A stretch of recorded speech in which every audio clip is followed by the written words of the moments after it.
Hello my friends, this is Ian and welcome to my channel's first video of 2019. I hope you had a fantastic new year. I'm sure I will have done by then. I'm recording this section of the video before New Year's because that's how time works. What a lot of people like to do at this time of year is to make New Year's resolutions to try and better themselves over the coming year and then give up by February and just sort of carry on the way that they have done before. So I say don't do that. You will fail. Instead, what I like to do is to look back where I have been and compare it to now where I have progressed to instead. And so for today's video, what I thought might be quite fun to do is to look back at some of my older art and redraw it now and see how much I've improved. I hope I have improved.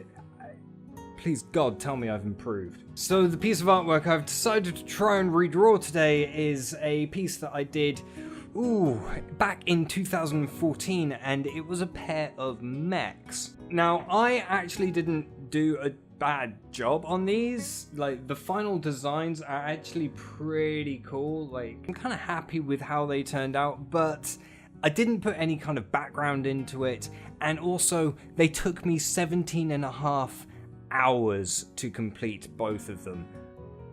That's a really long time for two mechs.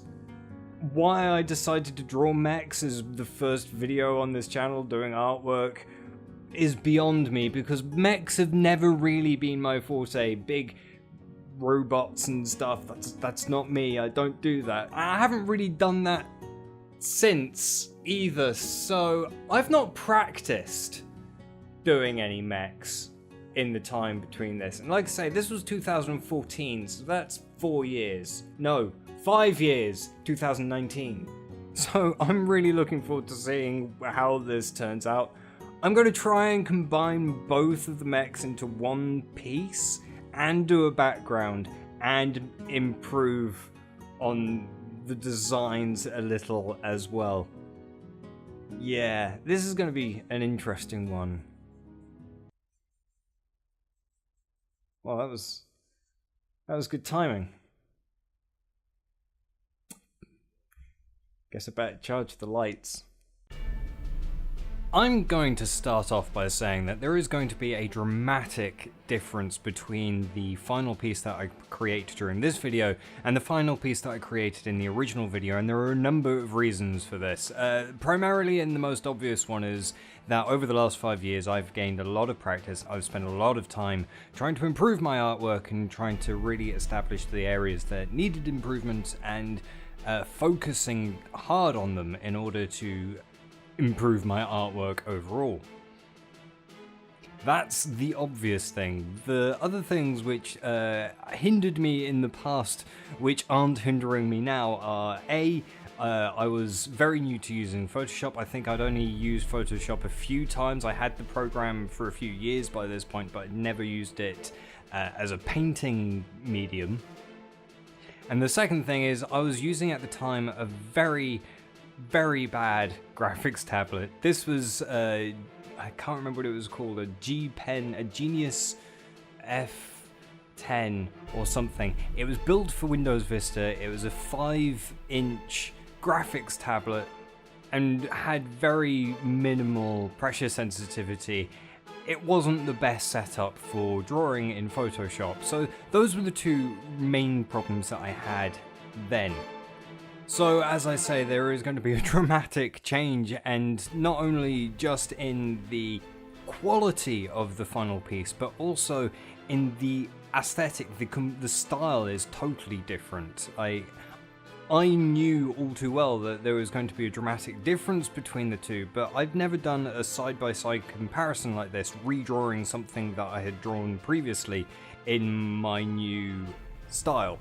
So comparing the two side by side as I was progressing through the painting was kind of astounding in respect to the fact that in the original drawings it took pretty much, I'd say, 80% of the time just working on the line work. That's it. Only the last 20% of that video, even possibly less than that, is adding any form of colour. Whereas now, The line work phase is basically non-existent because I don't rely on having that solid refined line work layer at the early stages of doing the color. I break straight into the color and refine as I go. None of that was necessary, and the painting starts coming together and feeling much more complete, much faster. Another one of the huge differences between the two techniques displayed in the two videos is the number of layers that I use during the painting. In the old video, I think there are probably lots of layers. There would be one for the original sketch, there would be another one for a more refined sketch, there would be a third one for the final sketch, and then there would be the various color layers and multiply layers and shadow layers and light layers and all these different things going on. And quite often I know some of my very early paintings on this channel, there could be 20-30 different layers by the time I'd finished, whereas these days in my newer painting styles, I tend to stick to as few layers as possible. In fact, I try as best I can to only ever work on the one single layer. Occasionally I might create a layer if there's a wide area that I want to adjust with, say, adding a little bit of atmosphere or changing the lighting or a large part of shadow across multiple parts or aspects of the painting. Then I'll use an extra layer to create that effect, but I'll always collapse it back down into the original layer and be painting directly on top of itself.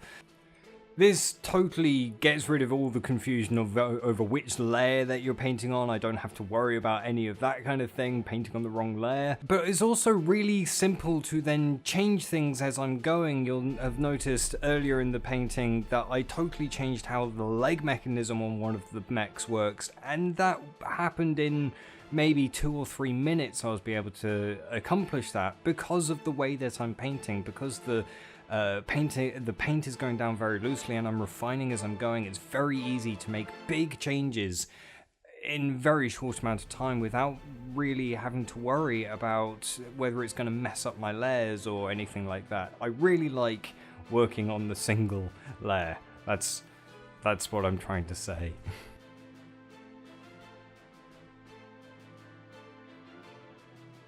Anyway, all that aside, I can actually finally talk a little bit about the painting that I am creating here in front of you now.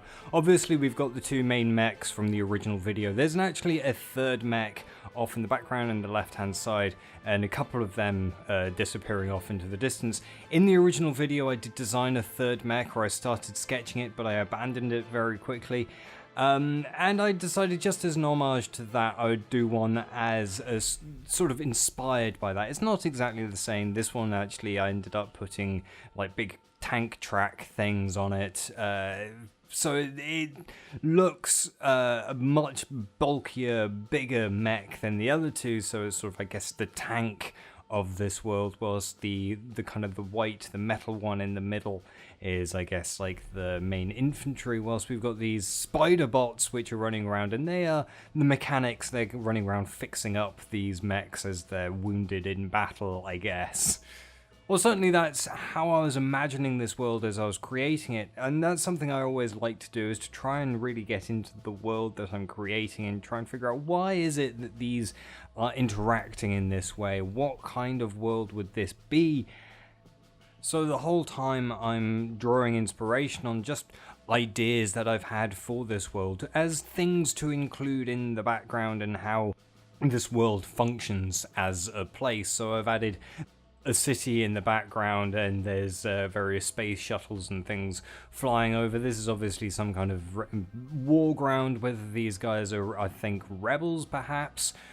Certainly the technology that they're using looks fairly old and rusted in areas. It's not particularly well cared for, so perhaps they're having to build things out of scraps that they find on the go. So in the middle of the battlefields or whatever, they're having to just rip parts off of other mechs and attach them to the ones which are still standing and send them out. That's kind of what I was thinking of as I was doing this. I could have added more elements of that scattered around the ground perhaps.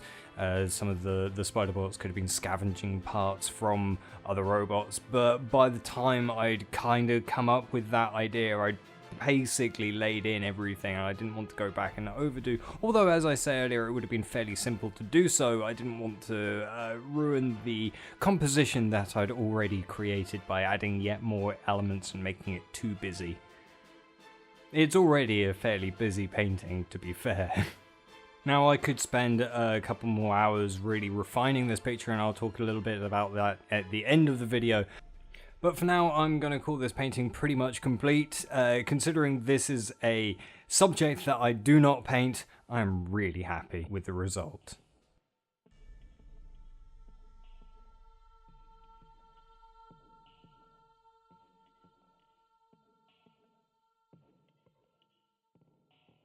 So I've put about 5 hours into this painting so far, and that's about average for the creature creations and the other videos that I've done on this channel, which I think is probably a good benchmark to stop the painting and compare it to the one that I'd done previously, where I spent 17.5 hours just to create that, or those two images. And I'm pretty confident in saying that my skills have improved dramatically if this is what I'm able to accomplish in less than half the time, less than a third of the time of the original paintings. Now, I could spend another couple of hours going in and really defining the details of this picture to kind of bring it together even further. I don't think that's necessary. It's in a pretty good spot where it is. It definitely creates a world for these mechs, which is something that was completely missing before. The designs I didn't really change in any particular way. There were a few aspects of the original designs that I wasn't happy with, and I did kind of alter to fit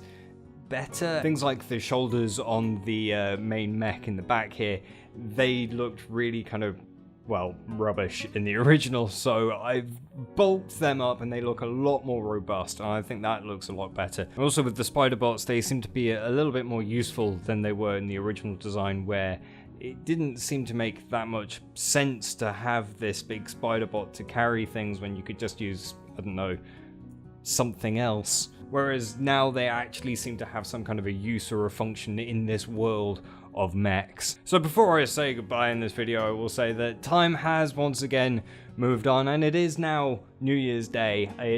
The New Year's has come and gone, and this video is a little later than I intended on it being, but I can now officially say Happy New Year. So Happy New Year. I hope you have a fantastic one. I'm looking forward to seeing what comes in 2019. I've got some extra special plans for you all. But until then, I do hope that you have enjoyed this video. If you have, please be sure to leave a like, comment, subscribe, all those things if you have not already. And as always, guys, take care, and I will see you next time.